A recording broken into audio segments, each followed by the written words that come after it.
If you've been searching, desperately, endlessly, for the one answer that will finally change everything, your search ends here. This is not just another book. This is the turning point. Because The Law and the Promise by Neville Goddard doesn't just talk about changing your life, it shows you how you've been doing it all along and how to finally do it on purpose. No more waiting. No more hoping. The truth is about to shift everything you thought was real. The Law and the Promise isn't just a book, it's a revelation. A quiet whisper in a noisy world, reminding you that the power to shape your reality has never been outside of you. It's always been waiting within. Right now, you might be watching this, not because you've failed, but because something deeper in you knows that reality must bend to something more than logic, more than struggle. You've seen glimpses, moments where time stopped, where you imagined something so vividly it later showed up in the most uncanny way. Yet, the big things, the love that never stays, the money that slips away, the patterns that keep looping, they feel frozen in place, unmovable. But Neville Goddard's message isn't about blind faith or wishing harder. It's about remembering who you are and how reality is actually formed. The law is imagination. The promise is its fulfillment. Not because you earned it, not because you suffered long enough, but because imagining something with belief is the real act of creation. This isn't motivational fluff. This is metaphysical physics, the inner kind.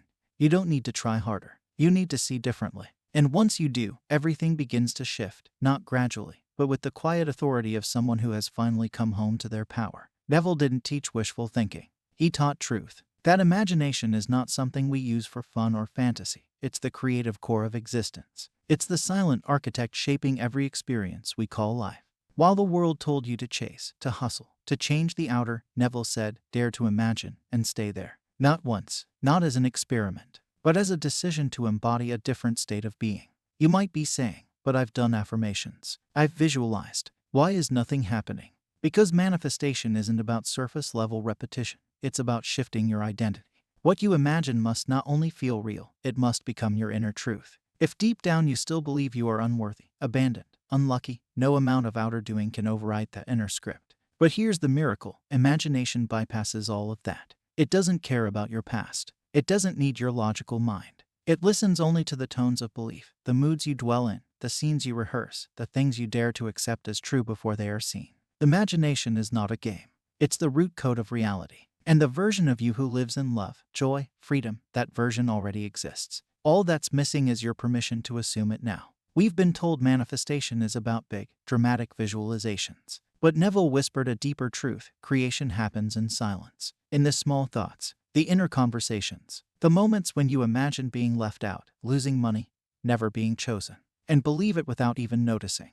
You've been manifesting all along, not with vision boards, but with identity, with the assumptions you carry into every moment. One woman Neville spoke of had always lived in fear of poverty. Not out loud, but inside. Her mind rehearsed scarcity like a song stuck on repeat. Until one day, she dared to reverse it. Every time her mind whispered lack, she imagined wealth. She felt the tone of abundance, not just as a goal, but as her new inner atmosphere. Weeks later, an unexpected inheritance shifted her entire life. She didn't force the outer world. She re-scripted her inner dialogue. What are your conversations? Not the ones you say to others, but the ones you live in secretly. Are they aligned with the reality you want? Or with the one you fear? Neville taught that changing these conversations is not optional. It is the law in motion. Every word you accept as true about yourself is a seed. The promise is simply what blooms when the seed takes root. Somewhere in the law and the promise is your story. Not because it's written there, but because it mirrors the same human fears, doubts, and transformations you're facing right now. Neville didn't share these stories to impress. He shared them to show what happens when imagination is trusted, not halfway, but fully. There's the man who imagined mailing himself a letter from a faraway city, and days later, his life rearranged in a way that took him there, job included.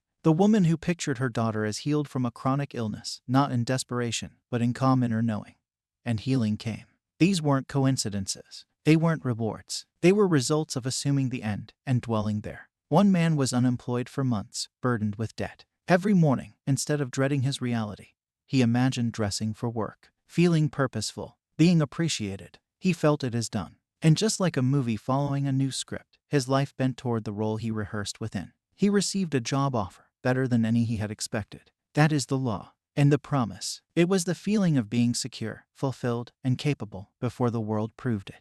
These stories are not just to inspire, they are blueprints. What happened for them can happen for you. Not by copying their scenes, but by understanding this. If you can feel it in imagination, you will see it in life. Here's the paradox: trying too hard keeps the desire away. Neville didn't tell you to strain, beg, or repeat until exhausted. He said, assume the feeling of the wish fulfilled and let that be enough. That doesn't mean you fake it. It means you feel it, even if only for a moment. You are not climbing toward your desires. You are collapsing into them, letting go of the old identity that says, I need to earn it, and stepping into the one that says, I already am it. This is not laziness, it's alignment. It's not passivity, it's power. The law is impersonal. It doesn't respond to need. It responds to assumption.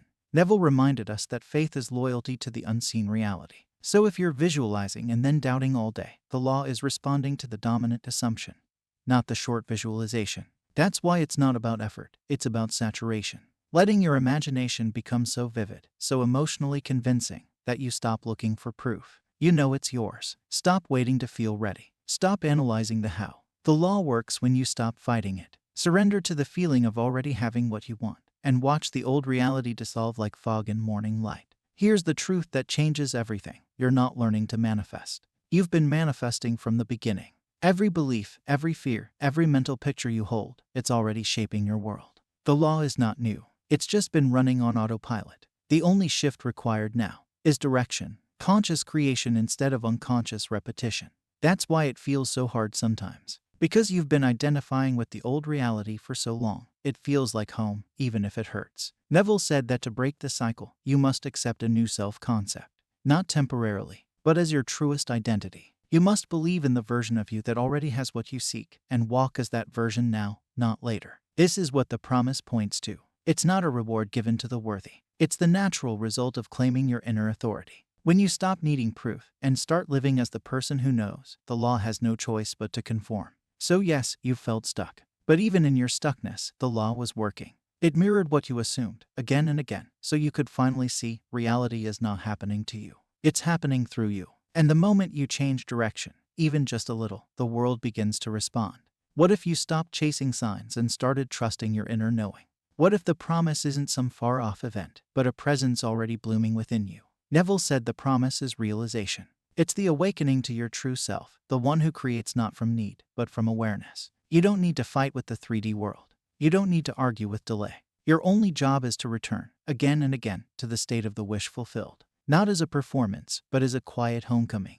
Every time you choose faith and imagination over fear from circumstance, you are fulfilling the promise. You were never blocked. You were just rehearsing a role that didn't fit anymore. Now, you get to write a new script. Not because it's time, but because you said so. The law obeys the one who knows. The promise is the realization that you are the cause, not the effect. Don't wait for outer change to believe in your power. Believe now, and the change must come. Not because you forced it, but because what is imagined in truth becomes real in time. In the end, there's only one truth that matters. Imagination creates reality. Not sometimes, not for the chosen few, but for you, every day, in every thought, and every feeling you accept as real. The law and the promise is more than Neville's legacy. It's your map back to yourself. Not the wounded self, not the doubting self, but the infinite self, the one who creates worlds in silence and knows they will come. So if you're tired, if you feel like nothing's worked, look again. Feel again, not for what's missing, but for what's already living in your imagination. Your job isn't to make it happen. Your job is to remain faithful to it, like a secret you and the universe both know is true. This isn't about pretending. It's about remembering.